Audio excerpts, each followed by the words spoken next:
Out of curiosity, Spencer, how do you actually do your pre-shot routine, man? Well, I just pray that I don't slice it. Look at that. Prayers See, have been answered. It works. Go ahead. Buyakasha. Welcome to my vid. What is it that we're looking at today, Robert? G'day, my name's Rob Turvey from the Ledbetter Golf Academy, and today we're going to be looking at pre-shot routine, how it can help your game. Awesome. Awesome, you're Did ready you check yourself to see if you put yourself right? Okay, so we're here at the hole number 2 Bali National, and before we start, we're going to talk about exactly what is a pre-shot routine and why it's so important. Right on. So basically when we do our pre-shot routine, the idea is for us to make all of our decisions before we actually approach the golf ball. When we're standing ready for the shot, the concept is that we shouldn't be walking into the shot still making decisions, because this is the time when it's probably going to crack under pressure. Okay, so if we actually decide that we want to hit a certain shot, there's no point in actually approaching the golf ball, and then once we get there, we change our mind. You're going to find that a lot of the mistakes that you make in golf happen because you made a last minute decision or something like that. The idea is that when we start with our pre-shot routine, we make all of those decisions about where we're going to hit the golf ball, what type of shot we're going to hit, what type of shot, the way that we're going to play the hole. So basically management of the hole. And when we make those decisions, we're standing behind the golf ball to do that. And once we've made everything clear, then that's when we can approach the golf ball. Clear your mind and focus only on that swing. Absolutely. Yeah. Now, that's just the decision-making part. Then the pre-shot routine itself is an actual process that should be set in stone that you should be able to repeat in every single shot. And the idea is that as you get better at it, you learn to rely upon it, so that it's almost when you take that first step, you step into automatic mode, and until the ball is gone, it is just going through the process, going through the motion. Sure. Everyone's pre-shot routine is slightly different. If we watch the other tour players, they all do it in a slightly different way. Yeah, right. Some incorporate a practice swing, some don't.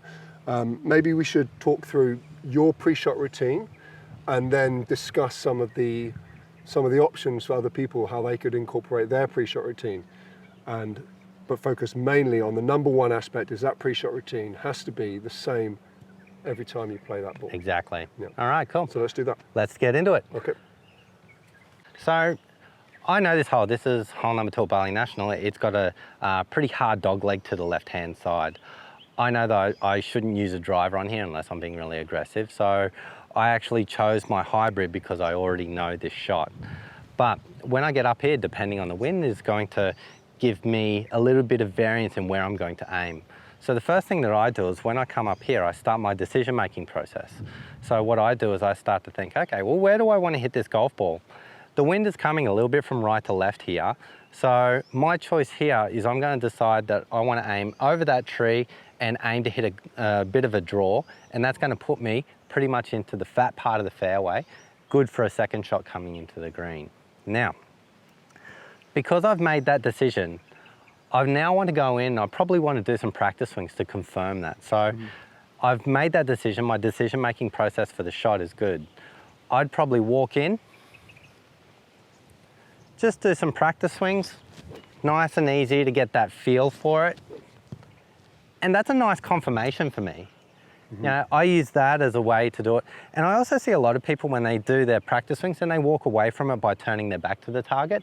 I'm not a big fan of that. I really like to walk backwards like this, because when I do that, it just gives me that sense that I can keep an eye on the target, and I'm more focused on being able to produce a shot to go to a certain area.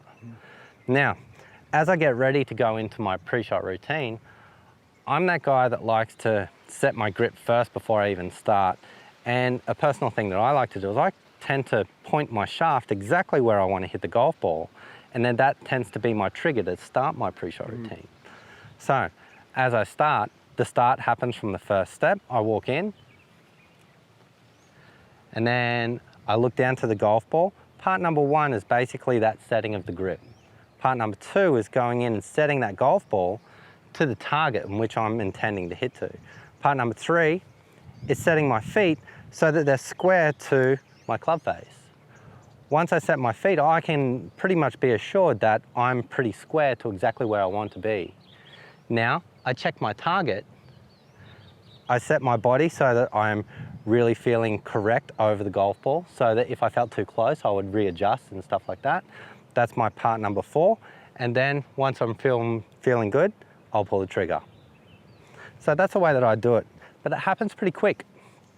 So when I do it, I would say, when I was playing a lot of golf, I would say plus or minus 1 second, I'd be very close to that 11-second mark to go through this whole process. At any moment during that pre-shot routine, if you feel something's not right, or you've had a doubt, or you changed your mind, yes, I you reload, cancel, you reload, come back, and you start again. You don't, absolutely. You don't think to yourself, don't worry about it, it'll be okay. No. You start again. Exactly. So during that moment, those 10, 11 seconds that you're doing that pre-shot routine, from the first moment you've set your grip and you step in, yep.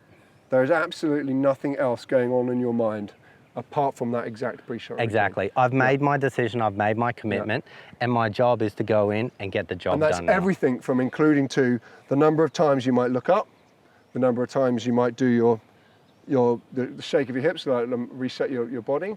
The more you practice this, the more you're more likely to make sure that you're doing the same actions every single time. And actually maybe thinking about it less, because it just becomes habit. Absolutely. Yeah. Okay. And then when you're thinking about that less, you've got less distractions of... It probably takes a lot of time for you to get your pre-shot routine set into stone, because a lot of people will discover that they might have a little club twirl. That's their personal little thing. Yeah. They might get into the golf ball and have a waggle, and it might be different sometimes. You know, something that I think was pretty obvious a little while back, if you ever watch Sergio Garcia, he used to re-grip his golf club a lot. Yeah. And that was actually something that used to kind of be a problem for him. Yeah. You know, so things like this, you know, you start to notice them, and then that's what you can work on. Mm-hmm. All right, shall I do a demo?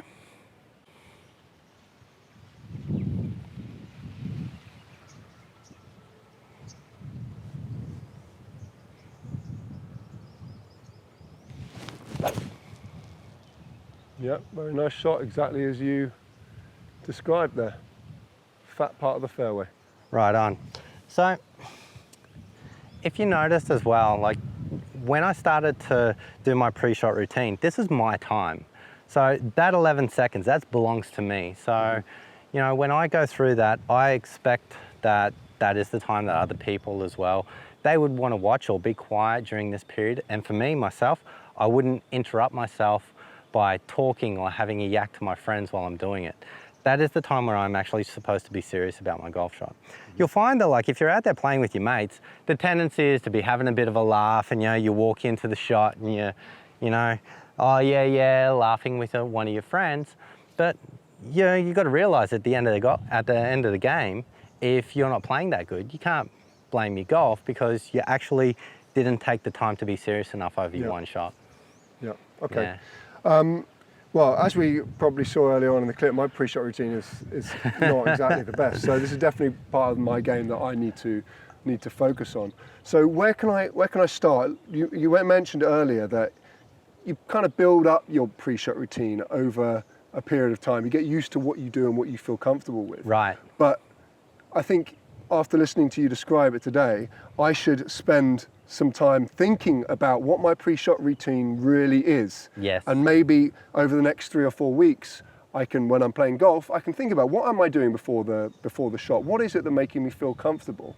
And then start to formulate exactly what my pre-shot routine is going to be. Right on. So there's definitely a couple of things that you need to include into your pre-shot routine. Okay. And I would say setting the club face first is a great one. Yep. Making sure that you set your feet so that your feet are now square with your club face. Mm-hmm. I think in that order is very, very important, because if you set up with your feet kind of already ready, and then you put the club head down to the ground after that, and then you look up and the target is not where it's supposed to be because you misaligned from the very beginning, then that means that you have to adjust then. And when you have to adjust, that makes a little bit of a problem for being able to do that the same way every single time, right? Mm-hmm. So what we got to make sure of is that you have the basic elements of that, but your individualism is also going to come out in this pre-shot routine. You might have that waggle, you might have that little thing that, you know, kind of sets your hip, or, you know, whatever it is. You might be that person. I see a lot of people spin the golf club, you know, in their right hand, or even set, and they kind of line their way up and they get a little bit of a feeling this way. So I like to pick a little spot just in front of where I'm hitting the ball. So it gives me like that direction of where I'm trying to, the direction of trying to hit the golf ball, obviously, but obviously shorten, not all the way to the hole. having an intermediate target like that is a great way to set that club face down in the beginning. Yeah. And a lot of people in general have this as part of their pre-shot routine from their decision-making process. They look down and they can see a spot on the And they pick ground. that spot, and that's where they focus. That's what I think I do. Yeah. I look where I'm aiming, and then I look down at the ground and I pick a closer spot, and I almost focus on that spot as I'm approaching the ball. Absolutely, yeah. So when they walk in, when they place that club on the ground, it becomes a very simple process of lining up. Yeah. And then by setting their feet to that, they can almost feel a lot more confident that they're pointing exactly where they want to go. Okay, so I have a go? Yeah, let's do it. The idea here is to be as natural as you can be when you walk in too, because the things that you do, they belong to you. You know, you don't want to change yourself too much. You don't want to artificially create something, you know, so your mannerisms belong to you. Okay, so on this hole, I know that I've got a tendency to fade a ball a little bit, but Yep. here is actually quite good. Yep. And with the 3-wood, if I can hit it clean, I've actually got a very large area up there. Yes. So I think a fade is reasonably a good shot for me. I noticed you were drawing the ball on this hole because you're Yes. taking a shorter club. Yes. So you're not trying to hit it as far. I'm going to try and hit it further, but I'm still getting that wide angle. So I still think it's a good, safe shot. Would you agree on I this hole? agree. However, the problem that you've made right there is that you've given yourself a large target. Think of it like this: small target, small misses. So, So even though because that I've you've said got it's like such a wide area, I can just be like, doesn't matter if I slice it or draw it or whatever. right, and that's not okay. very clear, right? Yep. So what you want to do is, for your targeting process, Yep. you want to actually still pick something very specific out there Yep. when you go through this decision-making process. Okay. Even though your landing area might be quite large, you Yep. still want to make a decision about where you want to go. Okay, so let's do that first. So I'm going to pick the older tree at the back of the fairway, Gotcha. and I'm going to aim to just slightly fade the ball Cool. off that tree. Okay, so before I do that, I'm just going to have a couple of practice swings to make sure I feel comfortable doing that shot. Okay, that feels good. Walking back behind the ball, and this is where I'm going to start my pre-shot routine. So I'm not going to do any talking. I'm not going to think about anything. I'm not going to think about what I'm having for dinner tonight. I'm not going to pray to the golf gods not to slice the ball or hook it. I'm just going to play the shot exactly as I intended. So it starts now. You were taking your grip. I think I'm going to take my grip at the golf ball, if that's okay. All right, so Spencer's already chosen his target. He already knows where he's going to hit, what type of shot he's going to hit, and he's getting ready to walk in. Step 1, he's going to set the golf club on the ground. Step 2, he'll take his grip. Step 3, he'll settle his feet. Step 4, his body's set. He'll check the target one last time, and then off he goes. Cracker, that's perfect. That might be on the green, Bob. Oh, that one's a good one. Nice work, mate. Nice. Okay, thanks for watching another episode of skinsgolf.tv. I'm Spencer Tarring. I'm Rob Turvey, and if you like the shot that we just played, like, subscribe, and if you got any questions, please leave them in the comments and we'll get back to you. See you again soon. Cheers.